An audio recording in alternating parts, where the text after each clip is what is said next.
ناظرین، یہ مناظر جو آپ سکرین پہ دیکھ رہے ہیں یہ شاہانہ پروٹوکول کسی اور کا نہیں، یہ ایک سزا یافتہ شخص سابق وزیر اعظم نواز شریف کا قافلہ ہے جو بغیر کسی ریاستی عہدے کے غریب عوام کے ٹیکس کے پیسوں سے پروٹوکول حاصل کر رہے ہیں۔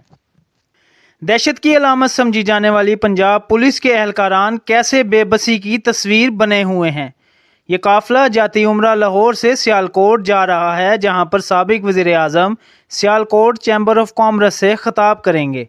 یہاں یہ سوال پیدا ہوتا ہے کہ اگر ریاست ہی سزا یافتہ شخص کو ایسا شاہانہ پروٹوکول اور جاہ و جلال بخشے گی تو مجرموں کو کون پکڑے گا؟